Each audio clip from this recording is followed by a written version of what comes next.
श्री साईनाथाय नमः। ॐ श्री साईनाथाय नमः। ॐ श्री साईनाथाय नमः। ॐ श्री साईनाथाय नमः। ॐ श्री साई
श्री साईनाथाय नमः।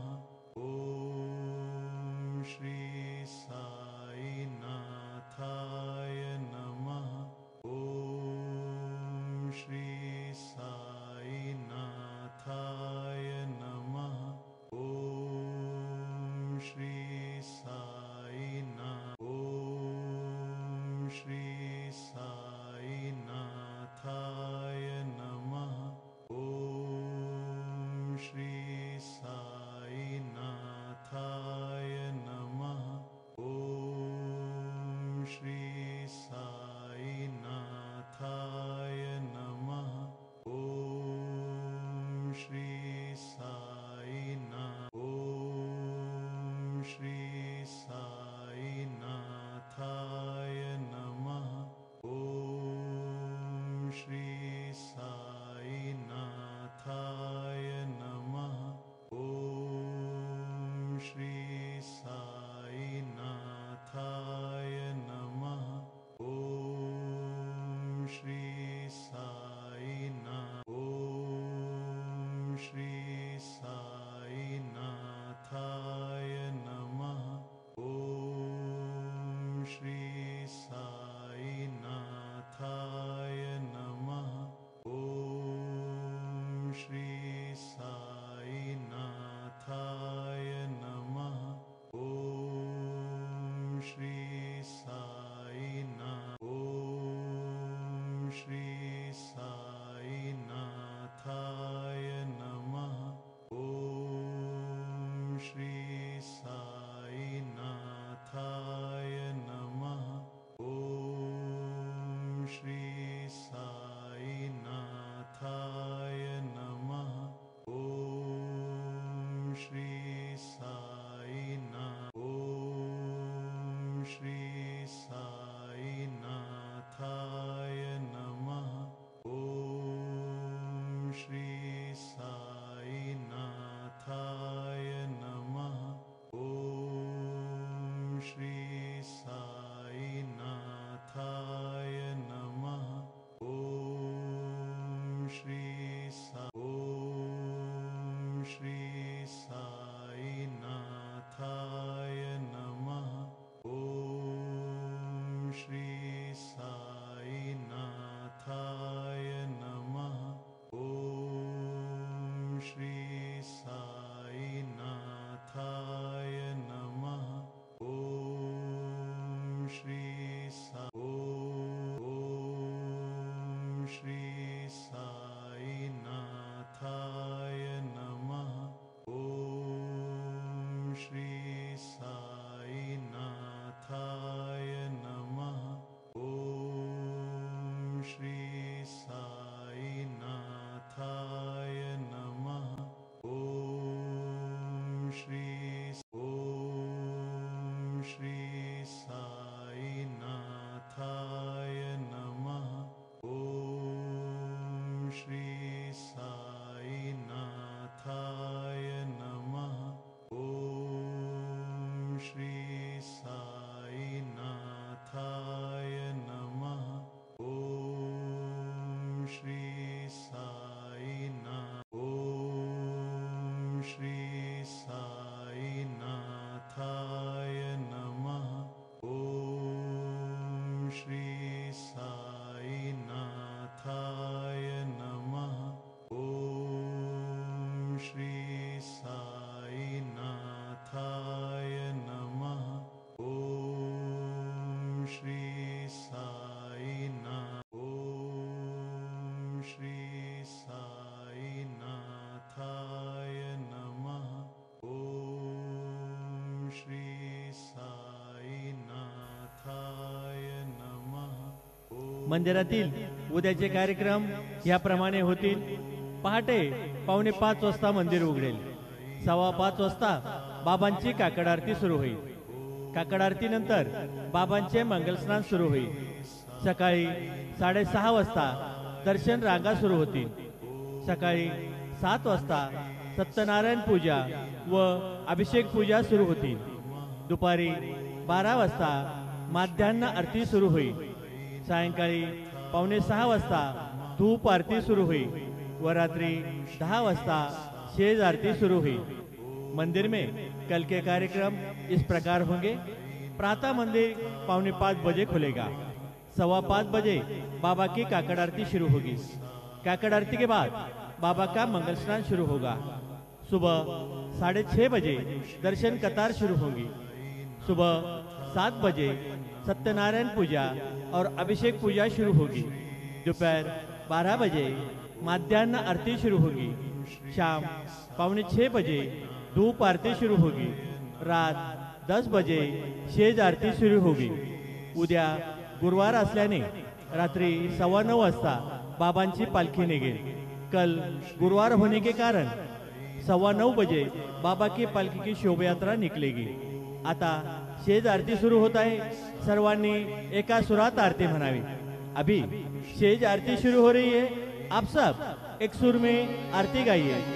श्री सच्चिदानंद सद्गुरु साईनाथ महाराज की।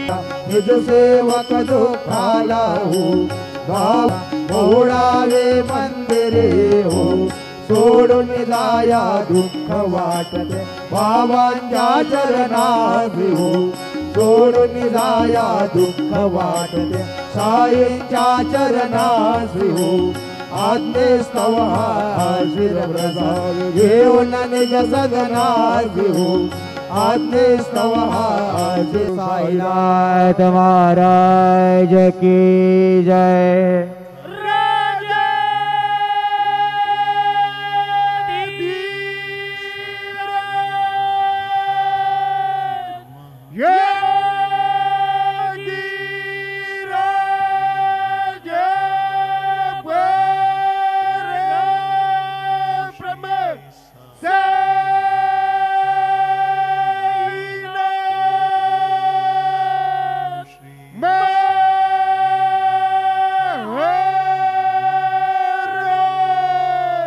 श्री सच्चिदानंद सद्गुरु साईनाथ महाराज की जय। नाथाय नमः। ओम श्री साईनाथाय नमः। ओम श्री साईनाथाय नमः। ओम श्री साईनाथाय नमः। ओम श्री साईनाथाय नमः। ओम श्री साईनाथाय नमः। ओम श्री साईनाथाय नमः। ओम श्री साईनाथाय नमः। ओम श्री साईनाथाय नमः। ओम श्री साईनाथाय नमः। ओम श्री साईनाथाय नमः। ओम श्री साईनाथाय नमः। ओम श्री साईनाथाय नमः। ओम श्री साईनाथाय नमः। ओम श्री साईनाथाय नमः। ओम श्री साईनाथाय नमः। ओम श्री साईनाथाय नमः। ओम श्री साईनाथाय नमः। ओम श्री